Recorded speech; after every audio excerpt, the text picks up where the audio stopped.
The man who shared a wife with his own son. One of the most disturbing family stories ever uncovered in rural Kentucky. Deep in the fog-heavy hollows of eastern Kentucky, where the Appalachian ridgelines fold inward like clenched fists and secrets sink into the soil, there once lived a family whose bloodline twisted in on itself. What began as isolation slowly curdled into something far darker, something that would scar generations and leave a permanent stain on the region's history. This is the grim account of the Blackwood family. For decades, their secluded life in Shadow Creek Hollow concealed practices that defied both law and instinct. Tucked into the remote valleys of Harlan County, far beyond the reach of watchful eyes or social intervention, stood the Blackwood homestead. The land stretched across nearly 50 acres of dense forest and struggling tobacco fields, passed quietly through generations since the Civil War. To an outsider, the property looked like little more than another Appalachian poverty case. A sagging farmhouse with flaking white paint. Leaning outbuildings. Rusted tools left where they'd fallen. But behind those walls, something far more horrifying had been allowed to grow. By 1953, whispers had begun to drift down the mountain. The first signs came from a small general store nearly 15 miles away, the nearest point of regular contact between the Blackwoods and the outside world. Locals murmured about children who never attended school. About a woman who seemed to wither year by year. About a man whose presence alone silenced conversation. That man was Elias Blackwood. At 52 years old, Elias ruled his land, and everyone on it, with absolute control. He stood just over 6 feet tall, broad-shouldered and immovable, his frame hardened by decades of labor and domination. His face was carved with deep lines, the kind etched by both weather and cruelty. When he spoke, it was never wasted. His words carried authority, final and unquestionable. When Elias talked, recalled former County Sheriff Thomas Wilson in a 1972 interview, nobody argued. Not his wife. Not his kids. He wasn't just the head of that family. He was their God. At the center of this story was Martha Blackwood. She arrived at the homestead in 1938, barely 16 years old, married to a man more than twice her age. Elias was 37.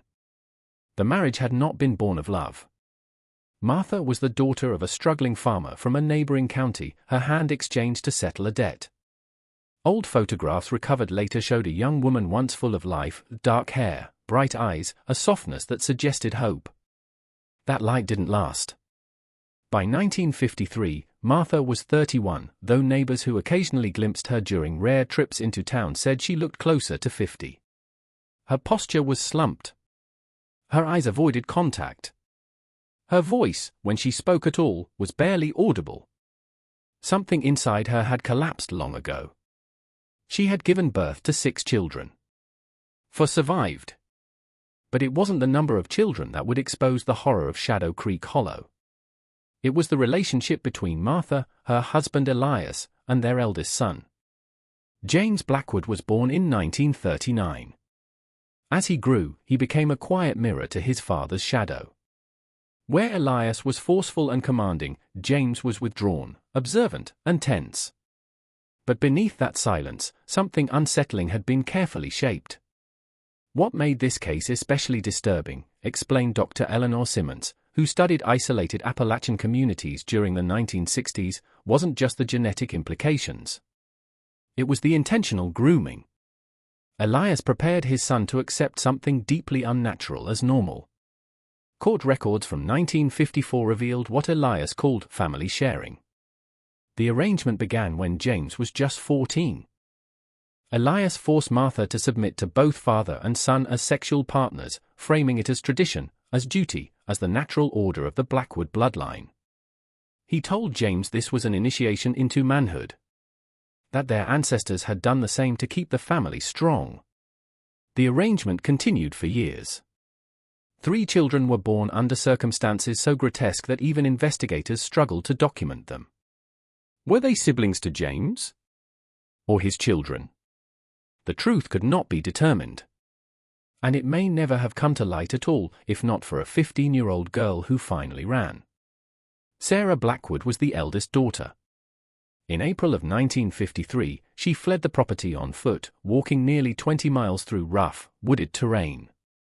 Malnourished, terrified, and barely conscious, she collapsed on the steps of a church in Pineville. Reverend Howard Jenkins would later write about that moment. "She looked up at me," he said, "with eyes that had seen things no child ever should. And she said 7 words I will never forget: 'Please don't make me go back there.'"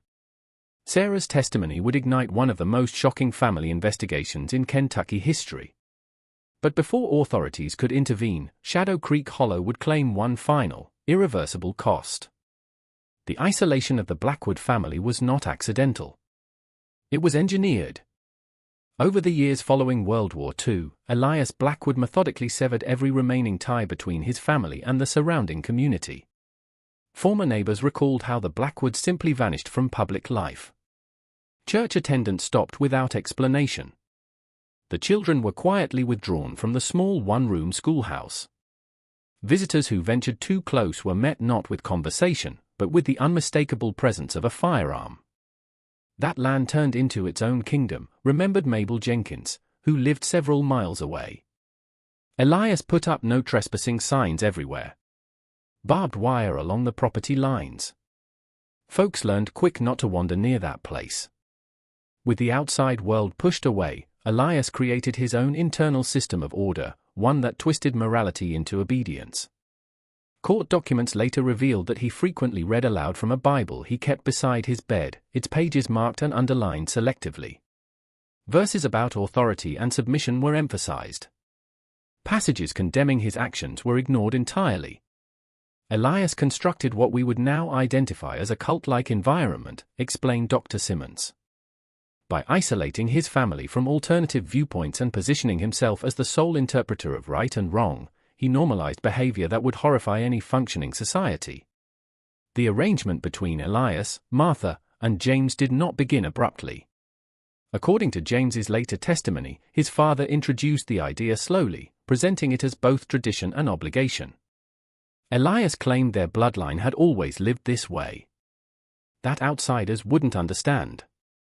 That strength required sacrifice. James was 14 when it began. Martha's resistance, if it ever existed, had already been broken.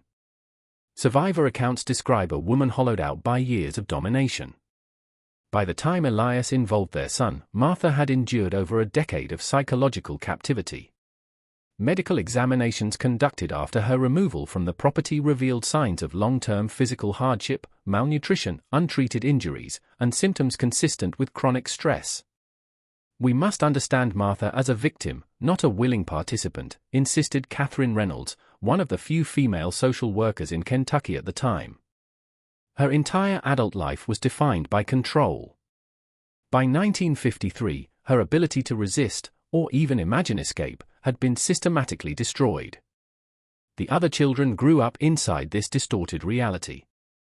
Sarah, 15. Thomas, 10. Ruth, 7. Court records suggest Elias attempted to shield the younger children from the explicit details of the arrangement. But shielding is not protection. The psychological damage was unavoidable. Most troubling were the youngest.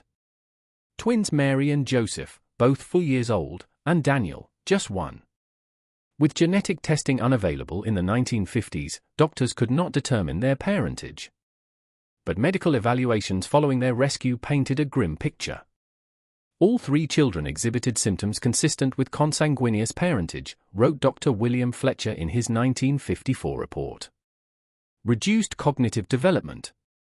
Distinctive facial abnormalities. And in the case of the twins, congenital heart defects that would require lifelong medical care. The Blackwood homestead functioned as a self-contained world. They grew their own food, raised livestock, ventured into town only when supplies were absolutely necessary. And every trip was controlled. Elias always accompanied them. Every interaction monitored. Shopkeepers in Pineville remembered the tension.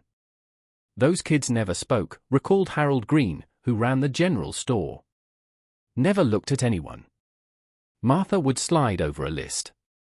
Elias paid exact change. No small talk. They parked away from other cars and left as soon as they were done. Inside the house, the conditions reflected both neglect and control. Photographs taken by authorities show a structure in decay. Peeling paint. A porch sagging under its own weight. Inside, the home was divided into strict territories. Elias claimed the master bedroom. Martha rotated between that room and a smaller bedroom shared with James. The children slept together in a long, narrow space that had once been a screened-in porch. Thin mattresses lay directly on bare wooden floors. There was no indoor plumbing. Electricity had been cut years earlier. Heat came from two wood-burning stoves that barely warmed the house during winter. It wasn't just physical poverty, one social worker noted. It was a poverty of spirit.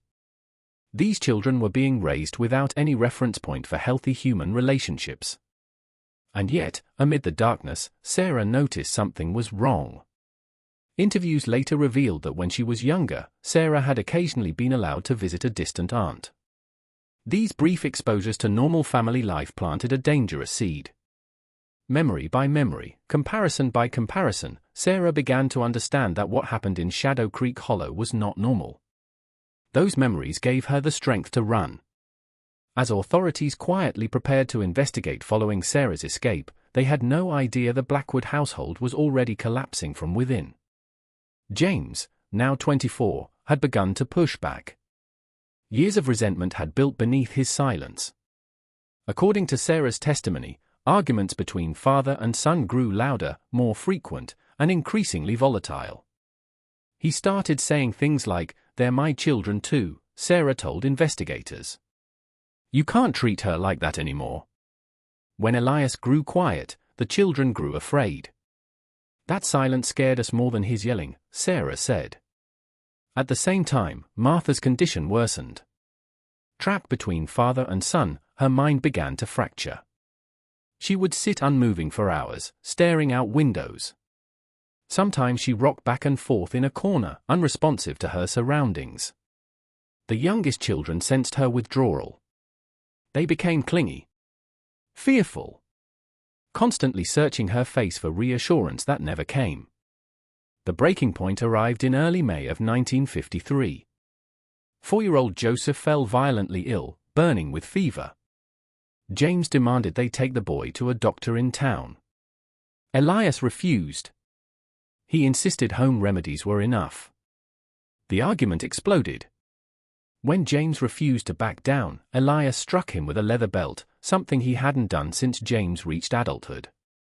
What followed would only be understood later, through physical evidence and the fractured testimonies of traumatized children. James stormed out of the house, heading toward one of the outbuildings. Elias followed. And Shadow Creek Hollow held its breath. What happened in the hours after James fled the house would only be reconstructed days later. By the time law enforcement arrived at Shadow Creek Hollow, the story had already ended in blood. The confrontation began near one of the weather-beaten outbuildings behind the main house. According to physical evidence later recovered from the scene, the argument escalated quickly from words to violence. Farm tools were used. The ground bore signs of a prolonged struggle. Blood stained the packed dirt and the splintered wood of the barn walls. Sheriff Thomas Wilson would later describe the scene in grim terms. "What we found in that barn," he said, "was something I wouldn't wish on anyone. A father and son nearly destroyed each other. 2 generations locked in a fight over control, and over the continuation of a nightmare." Elias Blackwood did not survive the encounter. When authorities finally entered the property on May 5, 1953, acting on the information provided by Sarah, they discovered Elias's body inside the barn, lifeless from multiple traumatic injuries. James was found nearby, barely conscious, his body broken and bloodied.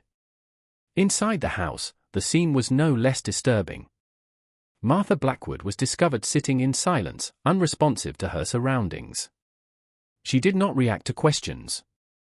She did not acknowledge the presence of officers. Medical personnel later described her state as catatonic, her mind seemingly shut down in response to overwhelming trauma. The younger children were missing. A search of the property uncovered them hiding in a root cellar beneath one of the outbuildings. They had been there for nearly 3 days.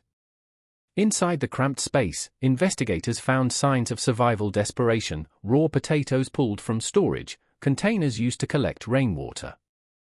They had been waiting. The case immediately drew intense media attention. Regional newspapers seized on the most lurid aspects of the story. Headlines screamed phrases like "Mountain family secret exposed" and "Father and son battle over shared wife." The nuance, the suffering, and the systemic failures were largely buried beneath sensationalism. Public reaction was swift and unforgiving. But behind the headlines, the machinery of the legal system began turning. James Blackwood was transported to a hospital under guard. He underwent surgery for internal injuries before being formally arrested and charged with manslaughter in connection with his father's death. Martha and the children were removed from the property and placed into state custody. The Blackwood homestead was sealed. Medical evaluations of the children confirmed what investigators already feared. All showed signs of long-term neglect, malnutrition, developmental delays, severe emotional trauma. The twins, Mary and Joseph, were found to have serious congenital heart conditions. Doctors warned that even with medical intervention, their lives would be marked by ongoing health struggles. Daniel, the youngest, exhibited delayed physical and cognitive development, consistent with early deprivation and genetic risk factors. The legal case that followed would become one of the most closely watched trials in Kentucky history. James's defense centered on a single argument, that he was as much a victim as a perpetrator. He was indoctrinated from childhood, argued defense attorney Robert Collins. From his earliest memories, James Blackwood was taught that this arrangement was natural. By the time he developed the ability to question it, he was already trapped inside it. Prosecutors did not deny the horrific conditions of James's upbringing. But they emphasized a line the jury could not ignore. James had been an adult for several years. He had opportunities, limited, yes, but opportunities nonetheless, stated Commonwealth Attorney Harold Mitchell. This court cannot accept that an adult man bears no responsibility for maintaining an incestuous relationship with his father's wife. The jury deliberated for 3 days. In the end, James was found guilty of voluntary manslaughter. The judge, acknowledging the extraordinary circumstances, sentenced him to 10 years in prison with eligibility for parole after 5. In his sentencing remarks, Judge William Preston addressed more than just the defendant. "This tragedy represents not only individual moral failure," he said, "but the failure of a system that allowed a family to become so isolated, so damaged, for so long without intervention." Martha Blackwood never stood trial. Following extensive psychiatric evaluation, she was deemed incompetent due to severe trauma-induced dissociation. She was committed to Eastern State Hospital in Lexington, where she would remain for the rest of her life. The younger children were scattered. The twins were placed in specialized medical care facilities. Thomas and Ruth were sent to separate foster homes. Their connections to each other, and to what remained of their family, were effectively severed. Only Sarah's path diverged. Too old for adoption and too traumatized for independence, she was placed under the care of Reverend Jenkins and his wife. They provided structure, stability, and a chance, however fragile, at healing. "That girl had a strength I've rarely seen," Jenkins later wrote. She carried the weight of her family's destruction and still believed escape was necessary. The Blackwood case did not end with sentencing. It sparked investigations into other isolated Appalachian communities, uncovering additional cases of consanguineous relationships, though few approached the severity of Shadow Creek Hollow. In response, Kentucky strengthened school attendance enforcement, expanded rural social services, and increased oversight of remote families. But for the Blackwoods, the damage had already been done. The years that followed the Blackwood trial did little to bring closure. If anything, they revealed how long a shadow one family could cast. James Blackwood served 5 years and 7 months of his sentence before being granted parole in 1959. His release did not mark a return to freedom so much as an exile into anonymity. The notoriety of the case followed him wherever he went. Employers turned him away. Landlords refused to rent to him once his identity became known. Court records show he changed his name multiple times, drifting between Kentucky, West Virginia, and Tennessee. He rarely stayed in one place longer than a few months. The tragedy of James Blackwood, wrote parole officer Richard Combs in a 1962 report, is that he was raised outside society's moral framework, then rejected by that same society when he tried to enter it. Eventually, James found work on offshore oil rigs in the Gulf of Mexico, an environment where isolation was expected and personal history went unquestioned. The work was dangerous, repetitive, and solitary. It suited a man who had never learned how to belong. He died in 1974 after sustaining fatal injuries in an industrial accident. His death certificate listed no next of kin. Martha Blackwood remained at Eastern State Hospital until her death in 1968. Hospital records describe long stretches of withdrawal punctuated by brief moments of clarity. During those rare lucid periods, she would ask about her children. Staff, uncertain how much truth would cause harm, typically offered vague reassurances. She never recovered enough to provide a full account of her life at Shadow Creek Hollow. The children's futures unfolded along uneven paths. The twins, Mary and Joseph, spent their lives moving between medical facilities as their needs evolved. Both required multiple surgeries to address their congenital heart defects. Despite improved medical care, their cognitive development remained limited. Caregivers noted their deep emotional bond and attachment to each other that never faded. Joseph died at 32 from cardiac complications. Mary followed 6 years later, succumbing to pneumonia at the age of 38. Neither ever developed beyond the mental capacity of a young child. Thomas, placed with a foster family unequipped to handle his trauma, struggled throughout adolescence. School records and juvenile court documents show a pattern of behavioral issues, truancy, and repeated runaways. By 16, he had dropped out entirely. As an adult, Thomas drifted in and out of incarceration for minor offenses. He eventually found work as a groundskeeper at a state park, a position that offered routine without demanding emotional connection. He died in 1987 at 44 years old. Cirrhosis was listed as the cause of death. Ruth's story unfolded differently. Placed with a stable, education-focused foster family in Lexington, she demonstrated remarkable resilience. School records describe her as an above-average student who participated in extracurricular activities and formed close friendships. In 1967, a follow-up report noted she had enrolled in nursing school. Ruth would later marry and raise 2 children of her own. Aware of her family history, she pursued genetic counseling before starting her family and remained vigilant about her children's development. She maintained limited contact with Sarah but chose distance from the rest of her past. Daniel, the youngest, represented both the greatest hope and the most profound tragedy. Removed from Shadow Creek Hollow at just 1 year old, he had no conscious memory of the abuse. But medical evaluations revealed developmental delays consistent with consanguineous parentage and severe early malnutrition. Adopted by a couple in northern Kentucky, never informed of his origins, Daniel struggled throughout school with learning disabilities and social adjustment. His adoptive parents pursued therapy and educational support, believing his challenges stemmed solely from neglect. Despite their efforts, progress remained limited. Daniel completed vocational training and later worked in a protected workshop environment. He died in 2009 at the age of 57, never knowing his biological connection to the Blackwood case. Sarah Blackwood's path was the most complex of all. Though her escape saved her siblings, she carried deep guilt over her father's death and the family's dissolution. Counseling records from the late 1950s describe a young woman wrestling with impossible questions: whether survival justified destruction, whether silence might have preserved unity. She understood there was no good outcome, recalled Dr. Helen Marshall, who counseled Sarah. Only choices between different kinds of loss. Sarah graduated high school in 1956. She worked as a secretary while taking evening college courses, eventually earning a degree in social work. Her professional life was devoted to rural family services, identifying isolation, recognizing early warning signs, and building trust where outsiders were often feared. In a rare interview given decades later, Sarah reflected on her family's legacy. "What happened wasn't just about bad people," she said. "It was about systems failing. About isolation turning control into cruelty.